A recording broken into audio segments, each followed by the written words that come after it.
শফিকুর রহমান সাহেব পাঠাইছেন, জাতীয় সংসদের বিরোধী দলের নেতা। আল্লাহ সবার রক্ষাকারী। এটা খুবই দুঃখজনক। ঢাকা শহর এটা আমাদের রাজধানী শহর, পৃথিবীর অন্যতম জনবহুল একটি শহর, এবং যে 13টা সিটি কর্পোরেশন আছে তার মধ্যে সবচেয়ে বেশি নাগরিক এখানে, জনসংখ্যা এখানে সবচেয়ে বেশি। কালকে রাত্রে থেকে বৃষ্টি হচ্ছে, সেই বৃষ্টিতে ঢাকা এখন পানির নিচে চলে গেছে। এই যে জলাবদ্ধতা, এটা ঢাকা সিটির একটা স্থায়ী ক্ষত, ঢাকাবাসীর একটা স্থায়ী বিড়ম্বনা। এটা নিরসনে আমরা মাঝে মাঝে কথা শুনি, কাগজেও আমরা শুনি যে পরিকল্পনা নেওয়া হয়েছে, কাগজে পরিকল্পনা। বাস্তবে এটা থেকে বেরিয়ে আসার জন্য কি করা হচ্ছে আমরা জনগণ অন্ধকারের মধ্যে আছি। আমি নিজে এখানে প্রায় 6000 আমরা মানুষের খাবারের ব্যবস্থা করেছি, রান্না করা খাবার, সবজি খিচুড়ি, এটা বিতরণের জন্য যাচ্ছে। আমার গাড়ি নিয়ে সামনে যেতে পারলাম না, শেষ পর্যন্ত এই ভ্যানের উপরে উঠে আপনাদের সাথে সাক্ষাৎ। আসলে এটার জন্য একটা এই সমস্যার সমাধানের মন মানসিকতা, আন্তরিকতা লাগে। নগর প্রশাসনের, সরকারের জনগণের প্রতি দায়বদ্ধতা বাড়াতে হবে।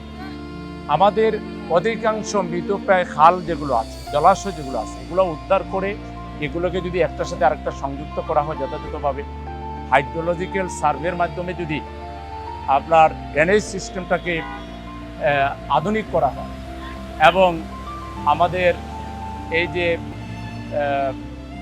প্লাস্টিক এবং অন্যান্য বর্জ্যগুলো যেভাবে ড্রেনেজ এবং নর্দমায় ফেলে দিয়ে পানি প্রবাহ বন্ধ করে দেওয়া হয়, এগুলো যদি আধুনিক প্রযুক্তি ব্যবহার করে এটাকে এভাবে যদি জনগণ না করে, এটাকে যদি আধুনিক প্রযুক্তি ব্যবহার করে ব্যবস্থা নেওয়া যায়, এটা বড় কোনো কাজ না। এটা শুধু সদিচ্ছার দরকার, দায়িত্বশীলতার দরকার, নগর পরিকল্পনা বোঝা এবং এটা বাস্তবায়ন করার জন্য নিবেদিত প্রাণ নেতৃত্ব দরকার। আজকে এটার কারণেই কিন্তু আমরা এই কষ্টটা করছি। আমরা নগরবাসীকে বলবো, ধৈর্য ধরে আপনারা এই পরিস্থিতি আল্লাহর উপর ভরসা করে মোকাবেলা করেন, এবং সামনে সুযোগ আসলে সবাই মিলে আমরা দায়িত্বশীল নেতৃত্ব যদি এই নগরে প্রতিষ্ঠা করতে পারি, একদিন আমাদের এই সমস্যার সমাধান হবে ইনশাআল্লাহ। আপনাদের জন্য একটু খাবার নিয়ে আসছি, রান্না করা খাবার। আমাদের এর চেয়ে বেশি কিছু করার নাই। আসলে এই শহরটাকে আমাদেরকে নতুন করে সাজাতে হবে। এই যে ড্রেনেজ সিস্টেম, এটা আমূল সংস্কার করতে হবে। বর্জ্য সিস্টেমেরও আধুনিকায়ন করতে হবে। এগুলো আধুনিক প্রযুক্তি আছে, শুধু দরকার সঠিক নেতৃত্ব এবং মানুষের সেবা করার মতো মন মানসিকতা সম্পন্ন মানুষ। এটা থাকলে এই অবস্থা আমাদের যুগের পর যুগ থাকে না। তো দোয়া করেন, সামনে যদি আল্লাহ তাআলা সবাই মিলে আমরা বদলাইতে পারি, তাইলে আমাদের এই দুর্ভোগ আর এই দুর্যোগ আর থাকবে না ইনশাআল্লাহ। তো আজকে আপনারা বিপদে, আমরা পাশে এসে দাঁড়িয়েছি জাস্ট মানবিক দায়িত্ব পালন করার জন্য। সামান্য একটু খাবার আপনারা এগুলো নেবেন এবং আমাদের জন্য দোয়া করবেন। আমরা আসি, এটাই শেষ নয়, দরকার হলে আবারও আসবো, খাবার নিয়ে আসবো। আপনার প্রয়োজন সবাই একটু গরম খাবার আছে। ঢাকা শহরের এটা একটা স্থায়ী ক্ষত।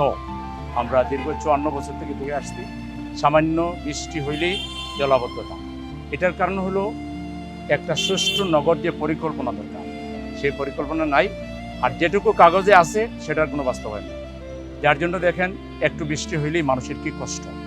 এই অবস্থা থেকে মুক্তির জন্য আমাদের এমন নগরের প্রশাসক দরকার, দায়িত্বশীল দরকার, মেয়র দরকার, কাউন্সিলর দরকার, যারা হবে মানবতার প্রতি দায়িত্ববোধ সম্পন্ন, যারা মানুষের সেবা করাটাকে তাদের জন্য কর্তব্য মনে করবে, এটা তাদের জন্য ইবাদত মনে করবে, এটার মাধ্যমে আল্লাহ তাআলার কাছে পুরস্কারের আশা করবে। এরকম মানবিক নেতৃত্ব ঢাকায়, সুযোগ্য নেতৃত্ব, মানবিক নেতৃত্ব, মানবতাবাদী নেতৃত্ব ছাড়া আমাদের এই সমস্যা যেভাবে আছে এটা বাড়বে ছাড়া কমবে না। এটা খুব সহজ ম্যাটার।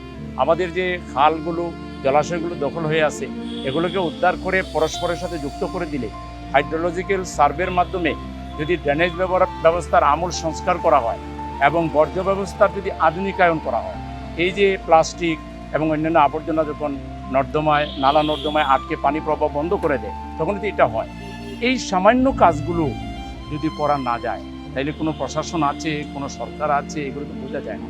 জামাত ইসলামী আমরা একটা মানবিক দায়িত্বশীল দল।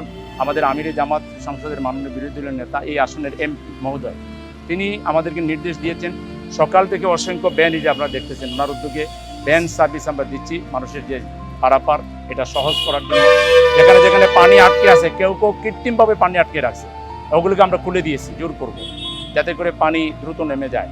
এবং প্রায় 6000 ফুড প্যাকেট ওনার পক্ষ থেকে, যেটা সবজি ফুড প্যাকেট আমরা দিয়েছি, এবং মানুষ এগুলো যখন উনি একটু পরে এখানে আসবেন তার হাত থেকেও মানুষ গ্রহণ করবে। তো আমরা জামাত ইসলামীর পক্ষ থেকে মানবতার পাশে আমরা সবসময়, আপনারা চিটাগাঙ্গে দেখেছেন আমাদের আমির পানিতে নেমে কীভাবে জনগণের পাশে, জনগণের প্রতি সিম্পেথি প্রকাশ করছেন। এই ঢাকা শহর রাজধানী শহর, এটা হলো আমাদের অর্থনৈতিক কেন্দ্র, সমস্ত উন্নয়নের কেন্দ্র হলো রাজধানী। এটা যদি এইভাবে রাজধানী যদি পানিতে বাসে আর মানুষ কেউ পা ভেঙে যাচ্ছে, কেউ পড়ে গিয়ে আহত হচ্ছে, আপনি নিজেই বলছেন আপনি পড়ে গিয়েছিলেন, এই যে মানুষের দুঃখ দুর্ভোগ, এটা দেখার জন্য নগর প্রশাসন কি করছে, সরকার কি করছে, জাতির জানার অধিকার আছে। আমরা সরকারকে বলবো যে শুধু মুখের বুলি না উড়িয়ে জনগণকে সত্যিকার অর্থে এই দুষ্ট পথ থেকে, এই যে দীর্ঘদিনের জঞ্জাল, ঢাকা সিটির মানুষের যে দুর্ভোগ, এটাকে ঢাকা শহরকে একটা দুর্ভোগের শহর যদি বলা যায়, পৃথিবীর 1 নম্বর দুর্ভোগের শহর যদি ঢাকা নগরীকে বলা হয়, তাহলে এটা অত্যুক্তি হবে না। এর চাইতে খারাপ নগর ব্যবস্থা দুনিয়ার আর কোথায় আছে আমার জানা নাই। এই নগরটাকে আসুন না আমরা নগরবাসী মিলে শুধু ভাগ্যের উপর ছেড়ে না দিয়ে আমরা এখানকার নেতৃত্ব বদলানোর জন্য সবাই একযোগে কাজ করি। ইনশাআল্লাহ অদূর ভবিষ্যতে এই নগর এভাবে থাকবে না। ধৈর্য ধরে আল্লাহর কাছে ডাকেন আর সতর্ক থাকবেন সবাই, সতর্ক থাকবেন।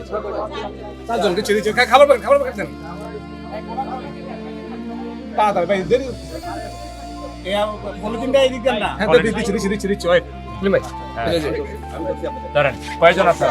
4 জন, আর 3টে দেন, আর 3টে দেন। আপনাদের দোয়া চাই। হ্যাঁ, আমাদের আমিরে জামাত, আপনাদের যে এমপি ডাক্তার শফিকুর রহমান সাহেব আসতেছেন বিকালে, উনিও আপনাদের সবার উদ্দেশ্যে উনি হাদিয়া খাবার বিতরণ করবেন ইনশাআল্লাহ। ডাক্তার শফিকুর রহমান সংসদের মাননীয় বিরোধী দলের নেতা, আপনাদের এমপি, উনিও আসবেন ইনশাআল্লাহ। আপনারা আমাদের জন্য দোয়া করবেন, কেমন? ইনশাআল্লাহ। আমিরে জামাতের সালাম নেবেন আর আমি সেলিম। কয়টা প্যাকেট? কয়টা? 9 9 9 9 6